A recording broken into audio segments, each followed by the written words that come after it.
Okay, before we get into indefinite loops, we're going to do just a brief review of a definite loop. So, definite loops, they execute the body of a loop a predetermined number of times. Executes the body of the loop a predetermined number of times, a definite number of times. And so that is the programmer's decision. So the programmer decides, I want the body of this loop to be executed 6 times, 12 times, 800 times, whatever. That's the programmer's decision. It's like when the coach says run 7 laps around the track. There's no question you're running 7 laps around the track. It's a definite number of laps. Now as we go on and we talk about the indefinite loop, an indefinite loop executes the body of the loop an undetermined number of times. An undetermined number of times. The programmer does not know how many times his program that he's writing will execute the loop, because it's going to be determined by a couple of possible things. And there's 2 ways to have the indefinite loop stop. One of those ways is when a certain event occurs, and the programmer is not going to know when that event occurs, but he programs it so the event will eventually occur. So you're programming that event to happen. Another is when the user gets to choose to stop the loop. They're done with that particular part of the program. And so we are going to demonstrate both of these and a little bit later. So here's the first one. Stopping an indefinite loop when a certain event occurs. This is the first way we're going to look at, and we'll be writing code to practice this after this video is done. And so to program an indefinite loop to stop when a certain event occurs, that's when the loop is controlled by the value of one or more accumulating values. And we're going to demonstrate this, so you'll see what this means if it doesn't make sense to you at this time. So when the loop is controlled by the value of one or more accumulating values.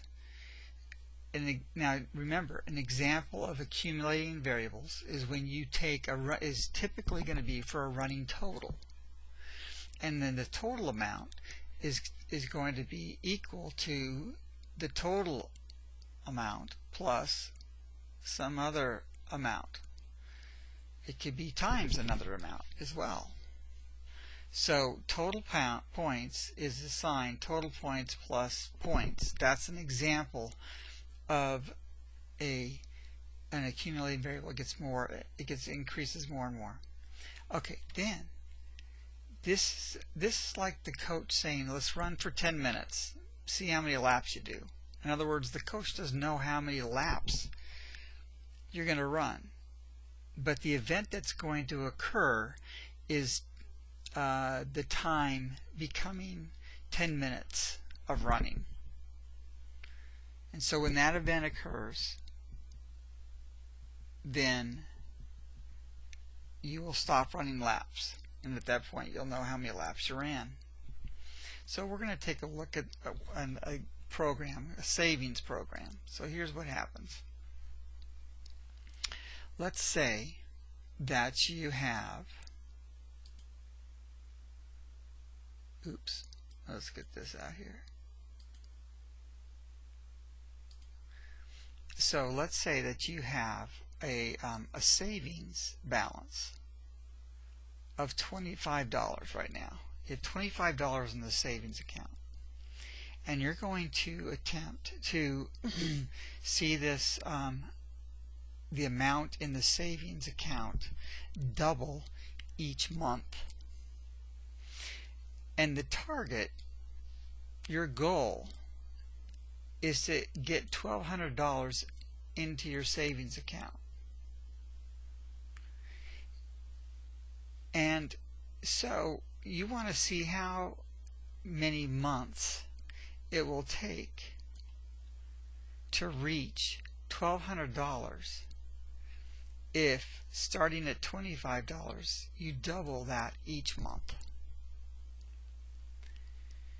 And so in the loop, what we're going to do is we're going to take that savings balance and we're going to take the current savings balance, and we're going to double it, multiply it by 2, and store it in the savings balance.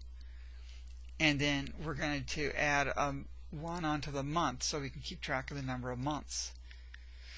We want to do this until the savings balance reaches $1,200 at least. So here we are with the savings balance of $25. And so is 25 less than the 1,200? Nope. I mean, yes, it is. So we haven't reached our target yet, obviously, because we just started. So we're going to take the saving balance and double it times, and so multiply by 2, and it becomes 50.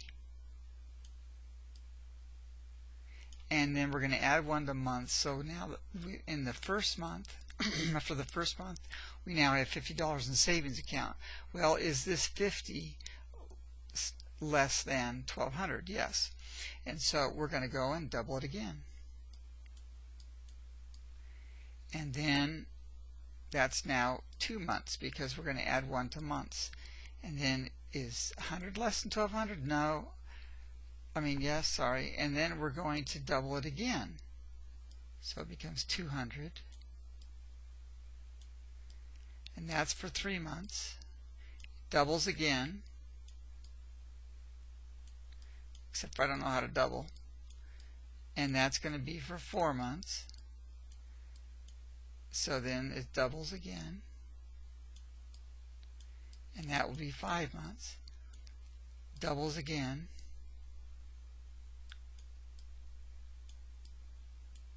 And that will be 6 months. And so when we go back to the loop, 1,600 is no longer less than 1,200. That's what causes the loop to stop, is that we've accumulated enough to reach our target. So it's at least as much of the target or later or higher. Okay, so this, by the way, this less than, notice I didn't use less than or equal to, because if I said equal to, that means once I reach the target at 1,200, it would go through the loop again. We don't want to do that. So it's very important you choose the right Boolean expression. Right? So this is what should be happening, and you notice the accumulating variable is going to determine when the loop stops, and the programmer doesn't know that. And so notice here, after this program is run, the number of months to reach $1,200 is 6. Your balance after 6 months will be 1,600. And that's what we determined by tracing the code. All right? So that is how you can program your code to stop the loop after a certain amount reached by the accumulating variable. And so now you're ready to move on in this assignment.